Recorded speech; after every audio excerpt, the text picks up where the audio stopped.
यो 67वें batch के सभी साथियों का एनडीटी में आने पर हार्दिक स्वागत है।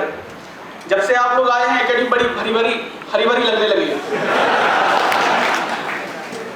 आप लोगों के वेलकम के लिए एनडीटी ने अच्छी खासी तैयारी की। खास तौर से सालों के सर ने बोला था भैया बहुत बड़ा बैच है, अच्छे से वेलकम करो, आप लोगों के लिए भी इसके ऊपर ऑप्शन खुल जाएंगे।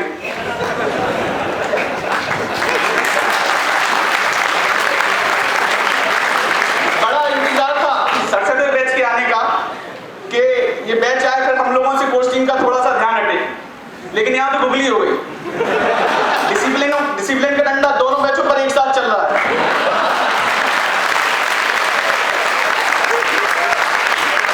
मोबाइल पूरी तरह से बैन हो गया है, इंटरनेट भी बंद हो गया है। इंटरनेट शाम में भी ऑफ है, रात में भी ऑफ है, समय से पहले ऑफ है, वीकेंड पर भी ऑफ है। और जब इंटरनेट ऑफ नहीं है तो डेस्कटॉप की मेन स्विच ऑफ है। बैच बहुत बड़ा है, बड़े अच्छे तरह से देखने मिलते हैं। जैसे ही 67वां बैच क्लास से छूटता है, ऐसा लगता है जैसे कोई रैली या जुलूस चला आ रहा है।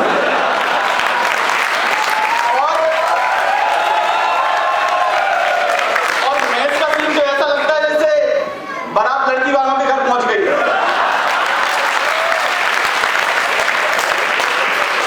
और लड़की के बाप हम हैं, मैं सेक्रेटरी जो हूं।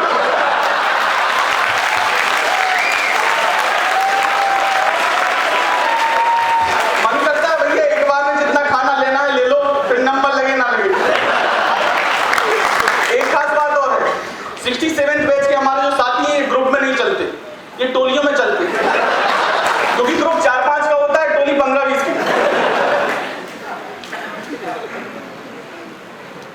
67वें बैच में हमारे कई अच्छे मित्र हैं। नितिन जयमन जी बहुत अच्छे मित्र हैं। उन्होंने पूछा यार आदेश भाई ये डिसिप्लिन तो यार शुरू में रहता हुआ यार हफ्ता 10 दिन। हम बोले बेटा सालों के सर हैं, पूरे 16 महीने पहले दिन जैसा एहसास होगा।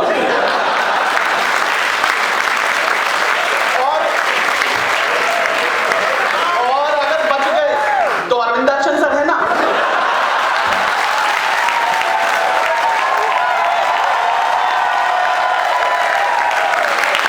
मतलब डबल धुलाई। अभी हाल ही में इलेक्शन हुए हैं, बड़ा भव्य माहौल था जैसे यूएस प्रेसिडेंट का इलेक्शन हो रहा है। लोग वोट मांग रहे हैं, सर हमें सपोर्ट करिएगा, सर हमें सपोर्ट करिएगा। हम बोले हाँ भाई तुम्ही को करेंगे। दूसरा आगे हाँ भाई तुम्ही को करेंगे। तीसरे लोकेंद्र आए, बोले सर आप सबसे तो बुलेट करके करो, बता दो एक बार। लेकिन हाँ इलेक्शन की एक बात बता दें, जो हार गए वो फिर से ट्राई कर सकते हैं, लेकिन जो जीत गए उनके लिए बेकार कवर। एनडीटी की हिस्ट्री में पिछले 2 साल का जो ट्रैक रिकॉर्ड चल रहा है, यहाँ इलेक्शन जो भी जीतता है डिपार्टमेंटल एग्जाम में लास्ट 10 में आता है।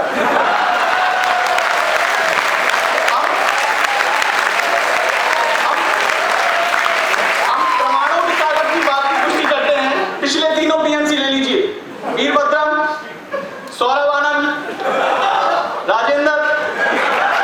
बीपीएमसी ले लीजिए, आदित्य दिवाकर, प्रभु देसाई।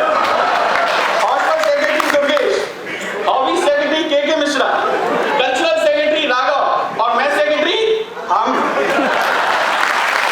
बहुत बुरा हाल होता है भैया। अब नए पीएमसी बने हैं गौतम, इनसे आशा ही नहीं पूरा विश्वास इस महान परंपरा को कायम रखेंगे। और 67वें बैच में जो चुनाव जीते वो भी ज्यादा खुश ना हो। रोहित, विधि निधि पवित्र, आकाश बंशीधर। खैर उम्मीद है आप लोग टॉप 10 में आएंगे नीचे से। बात करें हॉस्टल की, हम लोग जब नालंदा हॉस्टल में आए तो एक ही चीज का इंतजार रहता था, कब अपने लायक हम लोग विक्रमशिला जाएं। लगता है आप लोगों को भी लगता होगा थोड़ा। वैसे आपको बता दें कि नालंदा, अब लगता है कि नालंदा हॉस्टल ही बहुत अच्छा था। आने जाने के कई रास्ते थे, पानी 24 घंटे आता था, गर्म पानी आता था, इंटरनेट भी अच्छा चलता था, इंटरकॉम भी चलता था, फोटोकॉपी की सुविधा थी, मीटिंग पॉइंट भी पास में था, और फ्लश तो सभी अच्छे से चलते थे। उम्मीद है कि 67वें बैच वालों को सबसे ज्यादा दिक्कत पीटी से हो रही होगी। जैसे जैसे रात गहराती जाती होगी उनको पीटी का डर लगता होगा। यहाँ की खास ठीक है। यहाँ पर आदरणीय एडीजी मिश्रा सर भी बहुत अच्छे से चेक करते हैं। एक बार हम 1-2 दिन पीटी नहीं गए, सामने से मिश्रा सर आते दिख गए, हम नजर निकाल के जाने लगे, बोले आदेश राय जी कहाँ विलुप्त हो गए थे?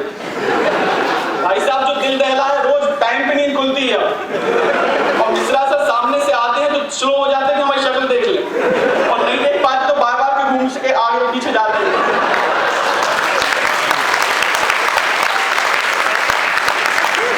वैसे मॉर्निंग एक्टिविटीज में सबसे फेवरेट एक्टिविटी है योगा, और योगा में शवासन। शवासन की महिमा यह है कि हमारे कुछ साथी लोग शवासन करते करते सो जाते हैं। सौरभ भाई तो अक्सर खटाटे लेते हैं। बहुत ही प्रैक्टिकली और रियलिस्टिक वे में शवासन लगता है। और पीटी के इंटरनल में कितने मार्क्स है पता नहीं, आकाशदीप को मालूम है, 100% अटेंडेंस। एक दिन ऑडिटोरियम में स्पीक मैथी का प्रोग्राम था, मजुमदार सर का फ्लूट था। हमारे बाजू में तत्कालीन पीएमसी राजेंद्र जी आकर बैठ गए और बिल्कुल ध्यान मुद्रा में सिर टिकाकर चेयर से बैठ गए। हमने कहा राजेंद्र जी क्या हो रहा है? बोले यार कॉन्सेंट्रेट कर रहे हैं। कुछ देर बाद खर्राटे की आवाज आई, उनका ज्यादा कॉन्सेंट्रेट कर लिया है। सामने से देखा अक्षय जैन चले आ रहे हैं, डॉक्टर साहब गुस्से में मिनमिनाए हुए सबसे आगे आकर बैठ गए। अभी डॉक्टर साहब क्या हुआ? बोले यार अभी सगाई हुई है यार, फियांसे से बात कर रहे थे, बोबड़े सर ने मोबाइल चुरा लिया, कुछ तो समझना चाहिए यार। मोबाइल चुरा लिया है ठीक है, लेकिन सबसे आगे क्यों आए? बोले हम विरोध प्रदर्शित कर रहे हैं, सबसे आगे आकर सोएंगे। लेकिन आप लोग एक बात बता दें, डॉक्टर अक्षय जैन ने अपनी सगाई तब तक नहीं की जब तक सुप्रीम कोर्ट का एक चर्चित डिसीजन नहीं